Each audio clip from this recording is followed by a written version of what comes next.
Hey YouTube, I want to talk about why I think women should not have children if they can't afford to be a single mother. And it's not even just about money, it's also about, are you healthy enough mentally and physically? Are you happy enough at your job? Do you have a strong enough village? Are you in a healthy, stable relationship? Do you have the flexibility in your life to be able to be a mother? Do you have the time to be a mother? And of course, are your finances in order? And when I talk about your finances, I don't mean your finances plus a spouse's or plus a significant other's. I mean your own personal finances. Are you healthy enough? Are you stable enough? Are you capable enough in your own right, not with someone else, but in your own right, to be a good mother to a child or multiple children? What prompted this video was multiple things, but there was something that happened today that kind of just made me like, okay, I'm going to make a video about this. So I work for an insurance company and we handle all types of claims.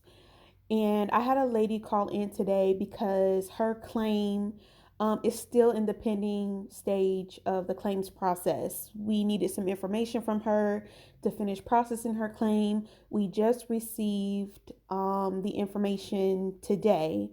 And she threw a fit when she found out that her claim wasn't going to be processed automatically. She threw a fit when she found out that there is a turnaround time, meaning there is time that we need to look through the medical records, look through her policy to determine if she's eligible for a payment, things like that. I tried to explain to her that, this is a process that is handled by an actual person who has multiple claims loads. And, we give you this turnaround time so that you can expect to know when this should be finished. Okay. And this was a pretty reasonable standard information that I gave her. I speak to tons of insurance members all day, and a lot of them, most of them understand that there's a turnaround time for claims to be processed. But this lady was unhinged, y'all. She went off on me. I could feel the frustration and the stress in her voice as she explained to me how her bills are backed up and how she has no money and how she is pretty much trying to survive and how it shouldn't take this amount of time to process her claim. This should be able to be done automatically. Just a lot of unreasonable things that she's saying that she's telling me. And she's not just expressing this to me, y'all. She is yelling. She is, like I said, you can feel the anger, the frustration, and the stress through her voice into the phone. And I obviously kept my composure because although don't know anything about this woman, just from her tone alone and from what she was telling me, her stress with her bills, her stress with, you know, um, you know, everything that she was going through, why she wants this claim to be processed in 5 seconds, which is just fucking unreasonable. Like I said, I speak to other claimants and they all understand that there's a turnaround time, for you to be paid accurately and for us to make sure that we can even pay this claim in the first place. There's going to be a thorough review of your medical records, a thorough review of your policy provisions, a thorough review of your benefits. This is not something that you just submit a claim and then boom, you get paid. But because this woman was in this type of state that she was in, she was making unreasonable demands, and I could feel the desperation and the frustration and the anger in her voice. And, the old me would have felt sorry for that woman. But, my thing is, I'm a big person on compassion, I'm a big person on empathy. I feel like if you can't have empathy or compassion for someone that you're speaking with, then don't expect to have empathy and compassion returned back to you. And it's regardless of whatever situation you're currently in, because your situation does not negate other people's reality. Like, you don't know what other people are going through. You don't know what I'm going through personally. So for you to feel like you can speak to me in a way that's just very disrespectful and unnecessary, and to expect me to have any kind of empathy for you, it's just not realistic. But anyway, I could not bring myself to feel sorry for this woman, because just from what she was telling me, I just knew that she made some irresponsible decisions in her life. She made some very bad choices in her life. And, a lot of times the choices that we make are based off of the circumstances that we are born into. And then some of the choices that we make because, we're ignorant or we're uneducated or we're inexperienced. Nevertheless, they are the choices that we make. And those choices lead to our predicament. And just like I said, from what she was telling me, y'all, she went on a rant, y'all, an unwarranted rant, something that she'd been holding in for so long, and she just needed to get out. And unfortunately, I was the one that had to receive it. But from what she was telling me, y'all, I could tell that this woman had a man in her house that had no business being there, meaning that this man was probably a grown man, able-bodied, but he wasn't working, he wasn't helping her pay bills. I could tell she probably had a kid or multiple kids that she should have never had in the first place, because the amount of stress in her voice, the amount of anger, the amount of desperation that I could hear from her, I could tell she was struggling. I could tell that she had no backup plan. I could tell she had nothing in savings. I could tell she didn't have an emergency fund. I could just tell that she hit rock bottom, and she had nowhere to go, no one to go to, no one to turn to. And I could just tell she had the wrong nigga up in her house. She had a nigga up in her house that had no business being there. This nigga is laying on her couch. This nigga is not working. This nigga is not paying bills. And then she got kids that she got to feed. She got to get them to school. She got to pay for their clothes, pay for their food, try to take care of them on top of trying to take care of herself. And I need to be honest. This is why I say, women, you should not have kids if you cannot take care of them comfortably on your own. And I know people are going to be like, well, you shouldn't think from a single mother's mindset. You shouldn't think from that point of view. But here's the thing. Most women don't plan on becoming single mothers. Most of them don't. I know there are some exceptions where some women really just want a baby. They don't want a man, or whatever the case may be. But I believe for the majority, most women do not plan on being single mothers. A lot of the times they're in a relationship with a man, or they're in a situationship with the man, and they have this idea or they have this assumption that when they have this baby, the father is going to be there to help on top of family helping and friends helping. They do not plan on becoming single mothers.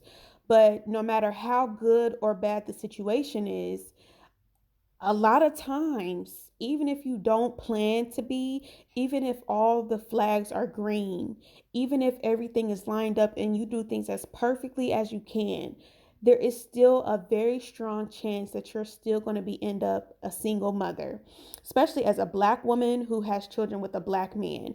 And I know a lot of y'all are going to be mad about this. I don't care what the CDC says. The truth is that a lot of black fathers are either missing from the home, or they are in the home, but they're still not good fathers. And that's just the truth. Good fathers are missing from the lives of their children. And it's a huge burden on the woman to take on majority of that responsibility, majority, most, or all of that responsibility. It's a huge, huge, huge burden. I I've seen what single motherhood has done to black women. I've seen what having the wrong nigga in your house can do to black women. It can turn you into a very evil woman. It can turn you into a very evil mother. A lot of you mothers are out there. You are abusing your children. You are abusing your coworkers. You're abusing your other family members. You are abusing strangers, people that you talk to on the phone who are just trying to help you. You are abusing people who don't deserve it because of the decisions you made in your life. You are stressed out. You are overworked. You are overwhelmed. You are tired. You're exhausted. You're being abused. You're being used. You're being neglected. you're being degraded, and you can't fight this man. You can't force this man to do right. You can't force this man to put in as much work as you're putting in. You have no power over this man, but you have power over your children who can't fight back or who can't talk back. You have power over, employees who can't talk back because they may lose their job. And you know which people to play that with when it comes to your family. You are abusing other people around you because of the situation that you're in based off of decisions. Now, like I said, a lot of times, like I said, there are women who do everything in the right order. They date, they vet, they get married, but things still don't work out. A lot of times the nigga acts like he's on board. He acts like he's excited during the pregnancy. He asks you for the baby. He says he wants you to keep the baby. And then when you have the baby, things change. I mean, it happens constantly, especially in the Black community. It's a known fact. It's a known phenomenon to know that Black men do not take care of their children, even when they are in the home. See, y'all think that the man being in the home is the solution. A lot of times, the man being in the home is the actual problem. It's not enough to have a man in your home. You have to have the right man in your home, because the wrong man in your home can make things worse, not only for yourself, but for your children as well. These men are abusive. These men are oppressive. These men are just toxic. They beat on you, they beat on your children, and then they turn you into the evil woman that you become. Okay? This is the truth. I'm speaking from personal experience. I'm speaking from the experience of many of others. If you have the wrong man in your house, regardless if it's the child's biological father or not, if you have the wrong man in your house, he is just going to be an extra mouth to feed. He is just going to be taking up space. He is just going to be an additional responsibility and burden on you, on top of having to take care of yourself, on top of having to take care of your kids. Then you got this nigga over you who's cheating on you, beating you, making you pay all the bills, got you doing all the work. He ain't doing shit. He's just laying on the couch eating up all the food. Ain't helping you with shit, ain't doing shit for you, but giving you a fucking headache. So you gotta go work every day while this nigga's just chilling, laid up. While you out at work, he driving around your car to other bitches' houses. The nigga is, doing illegal shit, bringing illegal shit back to your house. The nigga is touching on your kids, beating on your kids. The nigga is degrading you, cussing you out in front of your kids. I mean, just a very toxic, demonic individual in your house, and he's draining the fucking life out of you. And then on top of that, you got to go to work every day, and you got to deal with the customers, and you got to deal with the co-workers and whoever else you got to deal with that just gets on your fucking nerves. You're at a job that you just fucking hate, but you can't quit because you got to take care of these kids that you're now responsible for. And even if the man is in the house, a lot of times, no matter the situation, regardless if the man is quote unquote good or not, regardless if there is a man in the house or not, regardless of the situation, the brunt of the responsibility is always going to fall on the woman. Carrying the child during pregnancy, birthing the child, nurturing the child, raising the child, setting an example, groceries, clothes, parent-teacher conferences, sports, healthcare, childcare, homework, nurturing the kid when they're crying in the middle of the night, dealing with your kids' disabilities, dealing with your kids' behavioral issues. The brunt of all of that burden is going to be on the mother, regardless of the situation, in majority of cases.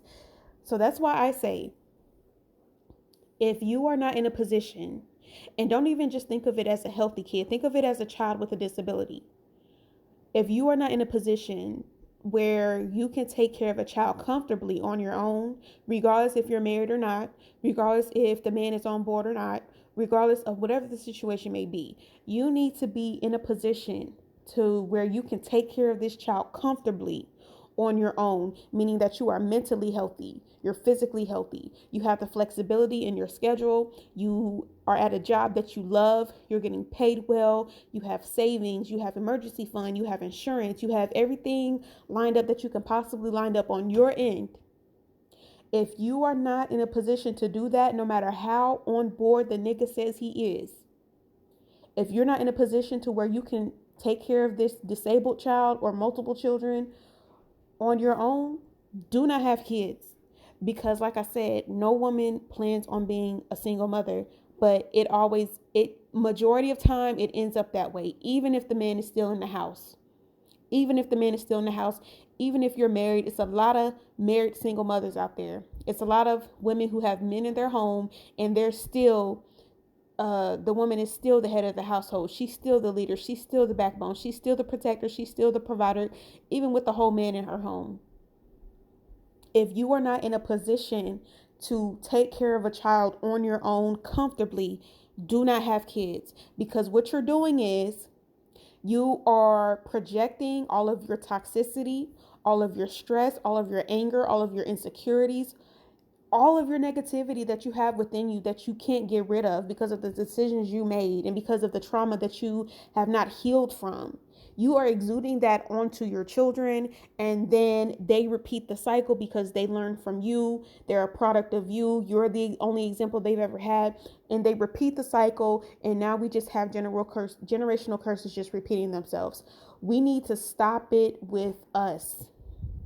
If you are not mentally healed, emotionally healed, if you have done the work to address your trauma and take steps to get over your trauma or at least deal with your trauma in a healthier way, if your finances are not in order, not just your finances with someone else's, but your own personal finances, if you hate your fucking job and you don't see yourself there for a very long time, if the money is only good for yourself, uh or you don't have any savings or you don't have an emergency, if your money is not good enough to provide a decent life for a child, and not just to be able to clothe, feed, house a child, you also need to think about investing in that child's future, investing in that child's hobbies, investing in that child's extracurricular activities, to be able to give your child a fulfilling childhood to where they are able to express themselves and learn new things so that they can go into the world better prepared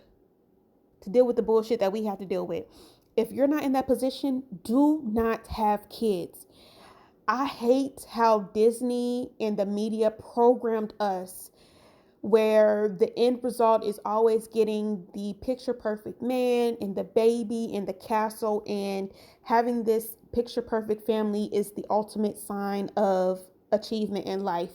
That is not true. I hate the saying that women have where they say they had their kids in their 20s so that they can enjoy their 40s. No, bitch. You can enjoy your 20s and your 40s if you don't have kids at all. Think of all the money you will save. Think of all the stress. And, people like to say, oh, well, children are joy. Children are beautiful. Children are blessings. And I think something like that should be handled with care. And I think something like that should be nurtured properly and set an example properly. And if you don't have the tools to do that, do not have these kids so that you can ruin them and thus continue the cycle of ruining our society. Stop doing it. You do not have to have a child to have a fulfilling life. You can still, like people say they want kids so that they can give the kid the life they never had. No, you can give yourself the life that you never had. You can heal yourself through yourself. You do not have to have a child to heal your childhood trauma. It is not a child's responsibility to heal your childhood trauma. You need to do the work to heal yourself before you make the decision to bring another life into this world, because it never works out that way. And when it doesn't work out that way, and when the child disappoints you, or when it doesn't work out the way you thought it would work out, then you start abusing your kids emotionally, physically, verbally, and mentally. Y'all need to stop having these kids. Stop it. I used to be 100% pro-life because the thought of killing a child was just horrible to me. But now I understand the damage that having kids recklessly can cause. And I understand that every situation is not the same and different circumstances call for different measures. And I am seeing what single motherhood is doing to women, not just women, but the children. It's causing poverty, it's causing depression, it's causing abuse, it's causing just dangerous situations that need to be stopped. We need to quit being reckless with our wombs, with our bodies. We have to be more responsible with this power that we have. We need to make sure that we are choosing the very, very, very best partner that we can. Okay? You need to thoroughly vet who you're with. You need to put them through the ringer. You need to make sure that you are in a stable, committed situation where it has been tested over and over again before you bring life into this world. And even if you've done all the testing, you still need to be right on your own, because no matter how perfect the situation seems, there is still a chance you will still end up being a single mother. And you don't want to be in a situation where you're going to be struggling without that other person. You need to be able to still provide a great life, a great home, a great future for yourself and for your child if that other person dips or is taken away or is something happens to them. We just need to be more strategic about this economy with inflation. We can't be out here playing these games. We can't be out here just willy-nilly having kids. We just can't be doing that. I mean, welfare benefits have been cut in half for so many people, so many states. We can't be out here just doing this shit, and it's dangerous as fuck. The pollution, the climate change, the population, like, we can't just be out here making reckless decisions. And the decisions that we make definitely affect not only ourselves and our kids, but the way we treat other people. You can see it in your face. It ages you. You just come off as a very bitter, angry, nasty, toxic person because you're bottling up all of this anger inside of you, and you have no one to catch you when you fall. So now you hate the world, you're angry at the world, and you can't express yourself in a courteous, respectful manner because you're stressed the fuck out. We got to choose better. When I say choose better, I mean divest. I mean make better choices. I mean vet. And I mean make sure that your own bag is correct. I am all for the man being the provider. I am all for the man being the leader, but you still need to have your own bag. I cannot stress this enough. It is 2022. You need your own bag. So many women are stuck. So many women are in horrible situations because they didn't have their own bag. Their husbands are out cheating on them, coming back home with HIV and all types of shit, cheating on them, beating on them, and these women can't go anywhere. They have nothing because they don't have their own bag. You got to protect yourself. You got to put you first. You got to make sure you're straight before you could commit to anybody, especially a damn kid. Like, y'all, we got to do better. We got to do better. This life that you're living is causing you to be an abusive person. It's causing you to be an abusive mother. And then your kids are going to grow up to hate you and they're going to repeat the cycle. We got to stop. The cycle has to end with us. Do not have kids. Stop believing these overly romanticized videos and movies and shit of people having this so-called perfect family. That shit is not real. That shit is not real. That shit is not real. It's not real. It may be real for a couple years, it may be real for a few years, but then secrets start coming out and people's real personalities start coming out. I'm not trying to scare anybody from having a family, but you have to be realistic. There are fucking pages like on Facebook, like groups of thousands of people talking about how they regret having kids. They regret their own kids. They regret being parents. It's not always, oh, this is a love that I never experienced, and you've got to be a parent to experience this type of love. That shit is not real for everybody. It's not. It's not. There are people who have kids and they regret their kids. There are people who adopt kids and they regret doing it. And it's not because they're evil people. It's because they took on something and something went left and it didn't go the way they thought it did, and now they're stuck. And you don't want to be the person who regrets having their kids. You don't want to be the person verbally, physically abusing your kids or putting your kids into situations where something worse happens. You don't want to be that parent. You don't, and you don't want to be that person to other people, because there are other people I talk to and I can tell they have their shit together. I can tell they have their shit together, but you made some bad choices because of whatever situation you were in. I understand the choices we make are sometimes a result of the situations that we're born in, but with social media, with the new era that we're in now, we have access to more information. We have other influences that we can rely on. For those of you who have not fallen for the trick yet, don't fall for it. You can still live a fulfilling life without being a parent or a mother. Seriously. And to those of you who have the kids, make the changes that need to be made. Get that nigga out your house if he's not a good example to your kids. Get him out if he's abusing you. Get him out if he is not working or paying bills. Get him the fuck out of your house. It is better for him to be gone than to be in your house. Like I said, sometimes it's not always good that the dad is in the house. Sometimes that's not a good thing. I promise you, I truly believe that my so-called mother would have been a better mother if that nigga was not in the house. A nigga was always in our house. A man was always in our house. But guess what? My mom was still a single mother. My mom was still the only one working. She was still the only one paying bills. She was still the only one handling everything. And not only was that nigga not providing or protecting or being a good leader to the household, he was also abusive. He was also a drunk. He was also a cheater. He was also a narc. It's not always good to have the nigga in the house. Sometimes that's a good thing. And if you don't have what it takes to be a single parent, do not have kids in the first place. And don't even think of it as a single parent to one child or a healthy child. Because you never know if your child may be born with a disability, you got to be prepared for everything. If you're not in that position, do not have kids. And it may not would have been this serious like some years ago, but in 2022, with inflation the way it is, and healthcare and the climate and all the other shit, there's no excuse to bring a kid in this world. Seriously, no, don't do it. Don't do it to your kid, and don't do it to yourself. Don't do it. Don't do it. All right.